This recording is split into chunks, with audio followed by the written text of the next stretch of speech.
च सुरेन्द्रे च कौशिके पाद संस्पृशि निर्विशेष मनस्काय श्री वीरस्वामिने नमः।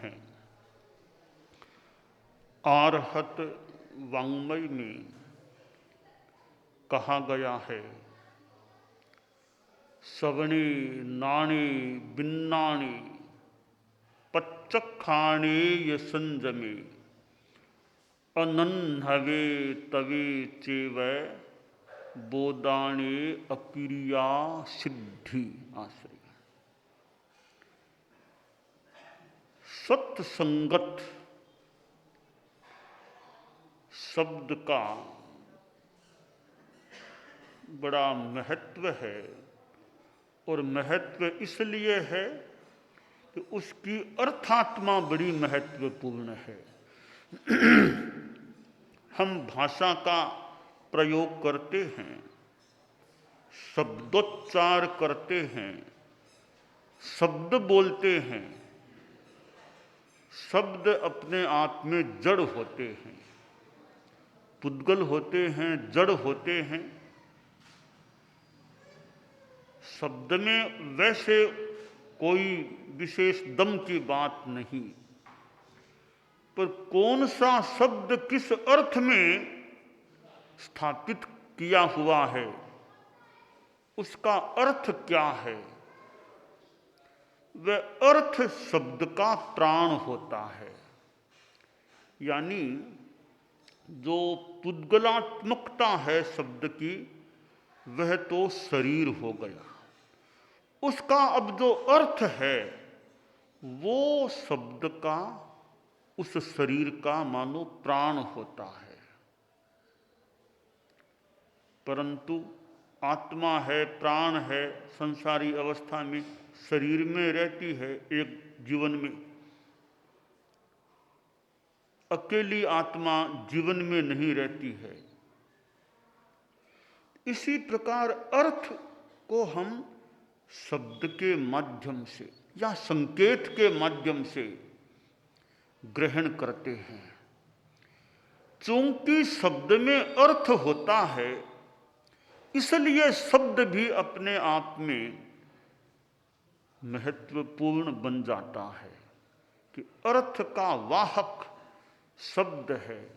आदमी रथ में बैठकर जाता है, बस कार में जाता है, तो आदमी बड़ा महत्वपूर्ण है, महत्वपूर्ण आदमी है। पर उसका वाहक जो वाहन है, उसका भी फिर महत्व बढ़ जाता है। मिनिस्टर साहब की गाड़ी है ये, वो आ रहे हैं, तो उस व्यक्ति से उस वाहन का भी महत्व बढ़ जाता है। तो अर्थात्मा के कारण शब्दात्मा का भी या शब्द का भी महत्व हो जाता है।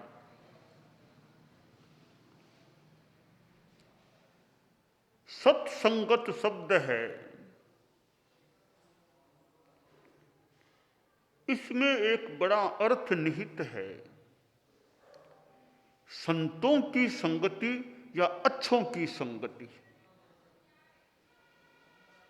जो आदमी अच्छे व्यक्तियों की संगति में रहता है और संतों की संगति में रहता है, तो उसके जीवन पर अच्छा प्रभाव पड़ सकता है। हालांकि किसी के न पड़े तो न पड़े, पर एक निमित्त है कि सत्य संगति से जीवन पर अच्छा प्रभाव पड़ जाए। कोई साधुओं की संगति करता है, श्रमण ब्राह्मण की संगति करता है, उससे क्या लाभ हो सकता है? शास्त्र में, जैन वाङ्मय में इस पर कुछ प्रकाश डाला गया है कि संतों की पर्युपासना करो तो पर्युपासना का लाभ तो मान ही लें, और आगे चले तो श्रवणे, कोई बात अच्छी ज्ञान की सुनने को मिल सकती है। वह ज्ञान की बात भी संत के मुख से सुनने को मिलती है। ज्ञान की बात तो कोई असंत भी मान लो बता दे, ठीक है, पर संत के मुख से और ज्ञान की बात मिले तो और अच्छी बात हो जाती है।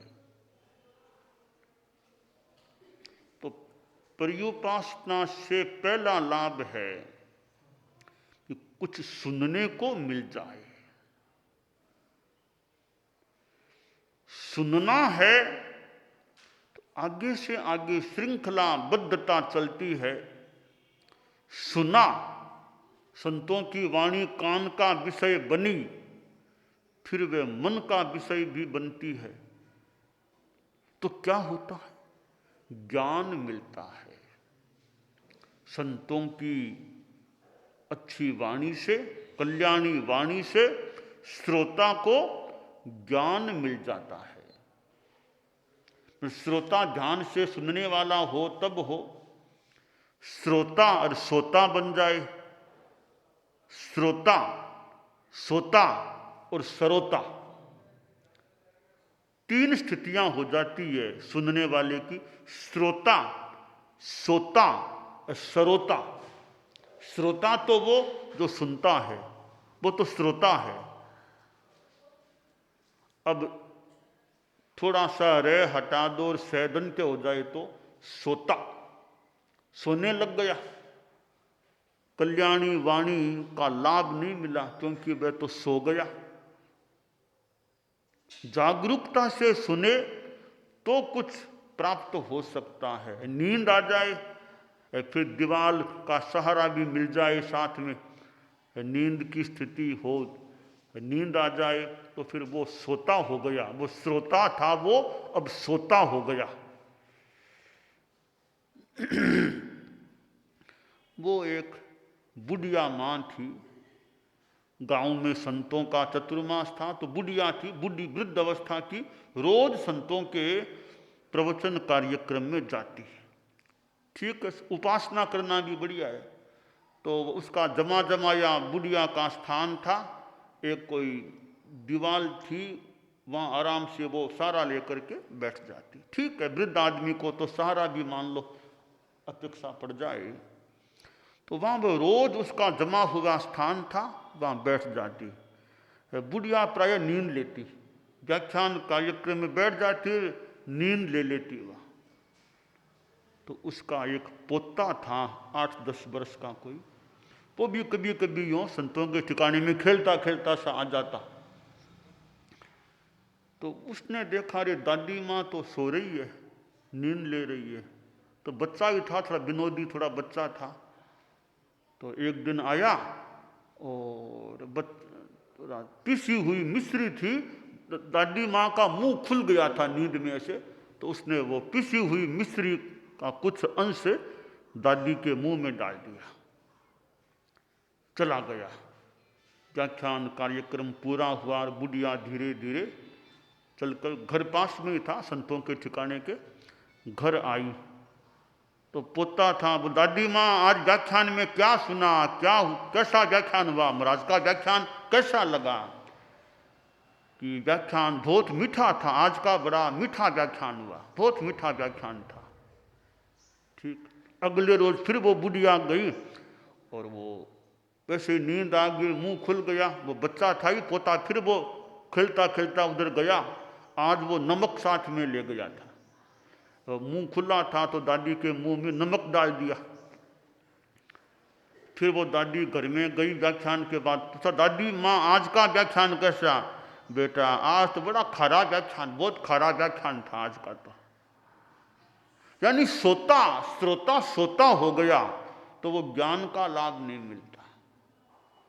एक सरोता, किरचा सुपारी काटने का होता है ना, सरोता किरचा काटने का सुपारी को तो काटना। अब वो श्रोता है, सुनता तो है, पर वो अनावश्यक बीच में बात को काटना।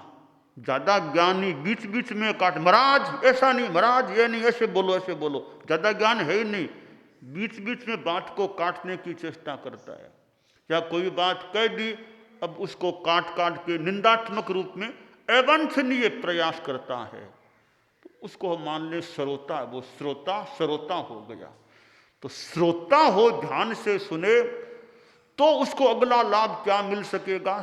श्रवण का लाभ, श्रवण यानी सुनना, उसका अगला लाभ होगा, हो सकेगा नाणे, ज्ञान मिल जाएगा। सुनते सुनते सुनते सुनते ज्ञान मिल जाता है।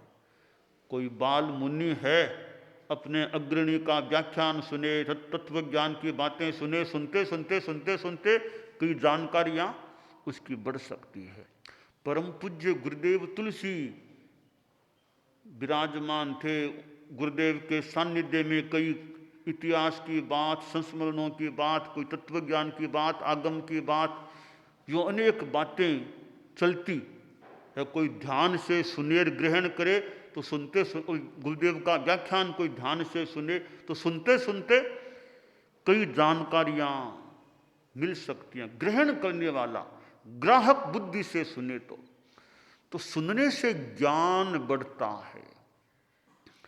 अब ज्ञान का लाभ क्या? विज्ञाने, विज्ञान, विज्ञान साइंस।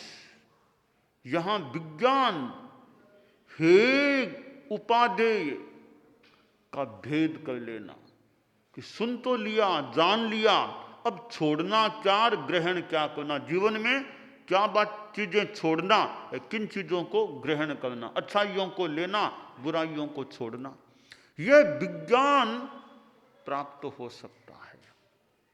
जब विज्ञान हो गया, हेय उपादेय की बुद्धि स्पष्ट हो गई, अब आदमी पच्चक खाने, हेय को छोड़ो, हिंसा को छोड़ो, झूठ को छोड़ो, नशा छोड़ो, बुराइयों को छोड़ो, तो आदमी प्रत्याख्यान करता है, पापों को छोड़ता है, और फिर आगे संयम हो जाता है, तप होता है, व्यवधान होता है। आगे बढ़ते बढ़ते तो साधना की उच्च भूमिका, अक्रिया की बात, फिर तो मोक्ष प्राप्ति सिद्धि की बात। तो संतों की पर्युपासना से ठेठ मोक्ष तक की प्राप्ति संतों की, साधु की पर्युपासना से हो सकती है। और सत्संगति करता है, संतों की बात सुनता है। सत्संगति क्या क्या लाभ नहीं कर सकती। संस्कृत का श्लोक है, जाड्यम धियो हरति सिंचति वाचि सत्यम मानोन्नतिं दिशति पापमपाकरोति चेतः प्रसादयति दिक्षुतनोति कीर्तिम् सत्संगति कथये किन्न करोति पुंसाम। कि सत्संगति बताओ क्या क्या लाभ नहीं दे सकती। जाड्यम धियो हरति, सत्संगति से बुद्धि की जड़ता का हरण होता है, बुद्धि विकस्वरी स्पष्ट होती है, ज्ञान अच्छा मिल जाता है, मिल सकता है। सिंचति वाचि सत्यम, वाणी में सच्चाई का सिंचन होता है। संतों की संगति से, संतों की वाणी को सुनने से आदमी की वाणी में सच्चाई का विकास हो सकता है। मानोन्नतिम दिशति, मान सम्मान, आदमी की पैठ प्रतिष्ठा वो उन्नति को प्राप्त होती है, बढ़ जाती है। पापम अपाकरोति, सत्संगति पाप को दूर कर देती है। त्याग कर दिया, झूठ नहीं बोलूंगा, चोरी नहीं करूंगा, नशा नहीं करूंगा, तो पाप दूर हो गए। सत्संगति पाप को दूर कर देती है। चेतः प्रसादयति, चित्त को प्रसन्न बना देती है। आदमी तनाव में है, घर में बैठा है, दुकान में तनाव की बातें, संतों के पास आ गया, उन बातों को छोड़ दिया, ज्ञान की बातें सुनी, फिर संतों की साधना का माहौल, तो उस आदमी को चित्त की प्रसन्नता प्राप्त हो सकती है संतों की संगति में आने से, और उसकी कीर्ति फैलती आदमी की, अच्छा बन गया, अच्छे आदमी की कीर्ति भी फैल सकती है। तो सत्संगति से क्या क्या लाभ नहीं मिल सकता। साधु की संगति जो साधनाशील हैं, साधु त्यागी भी है, साथ में ज्ञानी भी है। ज्ञानी यानी कुछ जानकार है, कुछ व्याख्यान दे सके, बता सके, समस्याओं का समाधान, आध्यात्मिक समाधान बता सके, ऐसा योग्य साधु है। तो साधु त्यागी खुद साधक है, साथ में कुछ बता सकने वाला भी है। तो ऐसे साधु की संगति से बड़ा लाभ मिल सकता है। थोड़ी देर की भी संगति हो जाए, एक घड़ी आधी घड़ी आधी में पुनियाद, तुलसी संगत साध की हरे कोटि अपराध। कि एक घड़ी नहीं, अरे आधी घड़ी, आधी से भी आधी घड़ी की संगति मिल जाए तो वो चौथाई घड़ी की संगति भी अपराधों को, पापों को दूर करने वाली बन सकती है। इसलिए संतों की संगति का महत्व है। संत ही नहीं, अच्छे आदमी की भी संगति। आप लोग जो गृहस्थ हैं, आप लोग गृहस्थों में भी कई बड़े अच्छे आदमी मिल सकते हैं। साधु तो क्या, साधु को तो अच्छा होना ही चाहिए, गृहस्थों में भी कई बड़े अच्छे आदमी मिल सकते हैं जिनमें ज्ञान है, अच्छे संस्कार हैं, अच्छा व्यवहार है। ऐसे अच्छे गृहस्थ भी, वो कोई कोई तो गृहस्थ वेश में मानो साधु जैसा, गृहस्थ साधु जैसा, गारहस्थ के वातावरण में जो साधु जैसा है, ऐसे लोग भी आप लोगों में से, गृहस्थों में से कोई कोई मिल सकते हैं जिनको गृहस्थ साधु कहा जा सके।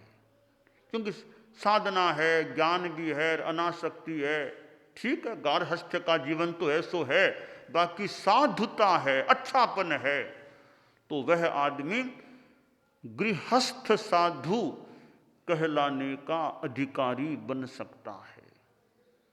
तो ऐसे गृहस्थ साधु हैं, कोई उनकी भी संगति करे तो उससे भी लाभ मिल सकता है, क्योंकि अच्छा आदमी है।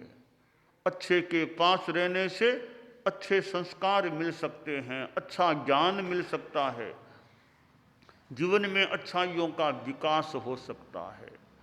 तो साधु की संगति, और गृहस्थ साधु, अच्छे गृहस्थों की भी कोई संगति करे तो भी लाभ मिल सकता है। इतना ही नहीं, अच्छी किताब की संगति, किताब भी अच्छी कोई किताब है ज्ञान की, अच्छी प्रेरणा देने वाली, तो अच्छी किताब की संगति करो, अच्छी किताब को पढ़ो, उससे भी दिमाग को अच्छी खुराक मिल सकती है। पढ़ते पढ़ते पढ़ते पढ़ते अच्छे भाव जाग सकते हैं, क्योंकि किताब में वो अक्षर हैं, वो अक्षर भी हमारे ज्ञान के साधन बन जाते हैं। द्रव्य श्रुत, भाव श्रुत का साधन एक रूप में बन सकता है। और तो क्या, कोई अच्छे त्यागी साधु की फोटो भी कभी आंख से देख ले तो उसको भी देखने से भी प्रेरणा, जैसे कोई त्यागी संत गुरु की फोटो देखी, अरे त्यागी संत, वो फोटो को देखने से एक बार भावों में प्रेरणा आ रही है, त्यागी संत है। आचार्य भिक्षु का मान लो जो भी फोटो चलता है, गुरुदेव तुलसी का फोटो देख लिया, और जिनके वे देखे हुए भी हैं गुरुदेव तुलसी, करे गुरुदेव तुलसी का फोटो, तो देखने से भी कुछ भीतर में एक प्रेरणा जाग सकती है। तो यानी संगति क्या है, वो यानी संपर्क में आना। अब संपर्क जीवित आदमी का भी हो सकता है, संपर्क किताब का भी हो सकता है, संपर्क फोटो का भी हो सकता है। एक तो आप देखिए, एक फिल्मी फोटो देखेंगे, कोई एक्टर की फोटो देखेंगे, एक संत की फोटो देखेंगे, दोनों को देखने से जो भावों में संवेदन, जो भाव प्रकट होते हैं उनमें अंतर आ सकेगा। एक भगवान महावीर की फोटो देखो तब क्या भाव आएगा, और कोई एक अपराधी की फोटो देखो तो क्या भाव आएगा। यानी चित्र से चरित्र का निर्माण होने में सहयोग मिल सकता है। चित्र कैसा देख रहे हो, इसलिए चित्र भी हर कोई आंख से देखने का प्रयास नहीं करना चाहिए, क्योंकि चित्र से भी हमारे भावों में एक परिवर्तन हो सकता है। तो अच्छों की संगति करें, अच्छा संपर्क रखें, तो हम आध्यात्मिक विकास की दिशा में आगे बढ़ सकते हैं।